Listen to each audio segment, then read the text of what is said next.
मित्रों, defence ministry की Hindustan aeronautics limited और उत्तर प्रदेश सरकार के सहयोग से यह 255 यह बेड्स का यह बनकर यह कोविड हॉस्पिटल यहाँ पर तैयार हुआ। इसके पहले हमारे मुख्यमंत्री उत्तर प्रदेश श्री योगी आदित्यनाथ जी ने DRDO का जो लगभग 500 बेड का जो कोविड हॉस्पिटल बना है उसका भी उन्होंने लोकार्पण किया था। यहाँ पर जो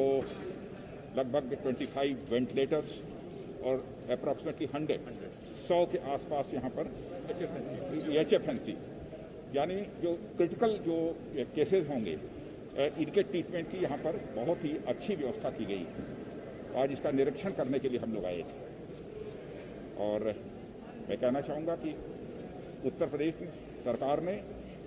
पूरे उत्तर प्रदेश में कोविड से संबंधित मामलों को हैंडल करने में जितनी तत्परता दिखाई है उसकी जितनी भी सराहना की जाए कम है। खामियां किसी से भी हो सकती है, जो करेगा उसी से कहीं कोई चूक हो सकती है, लेकिन मैं समझता हूं कि आलोचना और प्रत्यालोचना का समय नहीं है। यदि कहीं पर किसी को कोई कमी दिखाई देती है, यदि वो अपना सुझाव देता है तो मैं समझता हूं प्रदेश सरकार भी स्वागत करेगी और हमारे इस देश के माननीय प्रधानमंत्री श्री नरेंद्र मोदी जी के द्वारा भी इस क्राइसिस को चैलेंज के रूप में स्वीकार किया है और इस चैलेंज को मीट आउट करने के लिए जो भी इफर्ट हो सकता है वो सरकार कर रही है। आप लोगों को इस बात की भी जानकारी होगी कि हमारे प्राइम मिनिस्टर ने, हमारी सेंट्रल गवर्नमेंट ने जिस प्रकार से दुनिया के दूसरे देशों के साथ एक अच्छे डिप्लोमेटिक रिलेशंस बनाने में कामयाबी हासिल हुई है, उसी का परिणाम यह है कि आज विश्व के कई देशों के द्वारा जब भारत में यह कोविड का संकट गहरा हुआ है तो मदद करने के लिए वह तैयार हैं और अपनी मदद भी वह मुहैया करा रहे हैं। तो आज के इस अवसर पर इससे ज़्यादा कुछ न कहते हुए कोविड कोरोना जिसे कहते हैं बोलचाल की भाषा में, उसके कारण जो जाने गई हैं उनके परिवार के प्रति भी मैं अपनी संवेदना व्यक्त करता हूँ। सर, प्रदेश सरकार जिस तरह से काम कर रही है, देखा जा रहा है कि 29,000 अभी केसेस जो हैं वो लोग रिकवर करके अपने घर लगातार एक अच्छा प्रयास देखने को मिल रहा है प्रदेश सरकार का स्वास्थ्य विभाग। मैं आप लोगों को बतलाना चाहूंगा कि शायद आज की न्यूज पता नहीं आप लोगों ने देखी है कि नहीं देखी है, उत्तर प्रदेश सरकार के कामकाज की सराहना वर्ल्ड हेल्थ ऑर्गेनाइजेशन ने भी किया है। यह कोई छोटी बात नहीं है और मैं तो कहना चाहूंगा कि देश में जितनी भी राज्य सरकारें हैं, सभी राज्य सरकारें और हमारी केंद्र सरकार जितना हो सकता है इस चैलेंज को मीट आउट करने के लिए मैक्सिमम इफर्ट की जितनी भी आवश्यकता है वो उनके द्वारा किया जा रहा है। लेकिन मैं फिर से इस बात को दोहराना चाहूंगा कि जो करेगा उसी से कहीं ना कहीं कोई चूक हो सकती है अथवा कमी रह सकती है, तो उसकी आलोचना नहीं की जानी चाहिए बल्कि उसको सुझाव दिए जाने चाहिए। बस मुझे इतना ही कहना है। मित्रों, मैं आभारी हूं आदरणीय प्रधानमंत्री जी का और माननीय रक्षा मंत्री जी का, जिनका मार्गदर्शन इस आपदा काल में भी निरंतर राज्य सरकार को और हर प्रदेशवासी को प्राप्त हो रहा है। अभी पिछले दिनों हम लोगों ने 500 बेड का DRDO की मदद से एक हॉस्पिटल अवध शिल्प ग्राम में प्रारंभ किया था। कल ही वाराणसी में 750 बेड का एक hospital, Covid hospital, dedicated Covid hospital level 3 स्तर का कोविड हॉस्पिटल वाराणसी में प्रारंभ हुआ है और आज 255 बेड का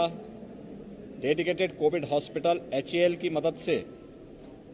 लखनऊ में फिर से प्रारंभ हो रहा है। इसके अलावा प्रदेश के अंदर प्रधानमंत्री केयर फंड से ऑक्सीजन प्लांट हर जनपद में स्थापित हो, एक कार्रवाई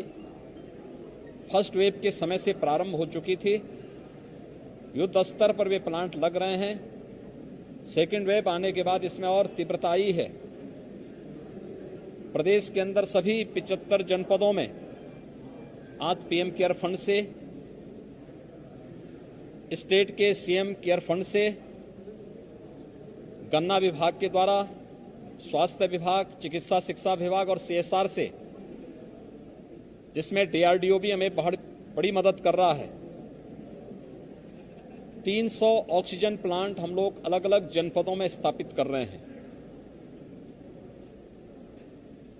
भारत सरकार के सहयोग के लिए और खासतौर पर रक्षा मंत्रालय के द्वारा आपदा के संकट में वायुसेना के विमानों के माध्यम से ऑक्सीजन टैंकर को पहुंचाने में मदद करना, रेल मंत्रालय के द्वारा ऑक्सीजन एक्सप्रेस के माध्यम से ऑक्सीजन की आपूर्ति को सुनिश्चित करने की जो व्यवस्था की गई है, मैं इसके लिए हृदय से आभार व्यक्त करता हूं। प्रदेश के अंदर पिछले 10 दिनों में 94,000 एक्टिव केस कम हुए हैं। प्रदेश की इस समय जो CFR है, जो मृत्यु दर है, वह 1% तक है और निरंतर इसको और भी नियंत्रित करने का प्रयास किया जा रहा है। हर व्यक्ति का जीवन अमूल्य है, उसके जीवन को भी बचाने और जीविका को भी बचाने का पूरा प्रयास केंद्र और प्रदेश सरकार के द्वारा युद्ध स्तर पर कार्य करते हुए कार्य किया जा रहा है। मैं एक बार फिर से आभारी हूं आदरणीय प्रधानमंत्री जी के मार्गदर्शन में कोविड नियंत्रण का जो कार्य युद्ध स्तर पर चल रहा है, और मैं हृदय से आभार व्यक्त करता हूं माननीय रक्षा मंत्री जी का, राज्य के अंदर कोविड प्रबंधन और डीआरडीओ की मदद से जगह जगह कोविड हॉस्पिटल स्थापित करने, और यहां पर ये जो प्रारंभ हो रहा है ये HAL की मदद से प्रारंभ हो रहा है। मैं इसके लिए रक्षा मंत्री जी का, डीआरडीओ का, HAL का हृदय से धन्यवाद देता हूं कि इसकी मदद से हम लोग बहुत अच्छे ढंग से प्रदेश के अंदर इस कार्यक्रम को और अच्छे ढंग से आगे बढ़ाने में हमें मदद मिलेगी। मैं एक बार फिर से आप सबके माध्यम से अपील करूंगा कि महामारी को हम हल्केपन से न लें। कोविड नियंत्रण के लिए केंद्र और प्रदेश सरकार ने जो गाइडलाइन जारी की है, हम उसका पालन हर हाल में करें। ये आज के दिन पर बहुत महत्वपूर्ण है, क्योंकि उपचार से महत्वपूर्ण बचाव है, और बचाव के लिए हर व्यक्ति को स्वयं भी इस दिशा में शासन की उस गाइडलाइन का अगर पालन कर लेंगे तो काफी बड़ी मात्रा में हम लोग इस संक्रमण को रोकने और उसकी इस चेन को ब्रेक करने में हमें मदद मिलेगी। धन्यवाद जी।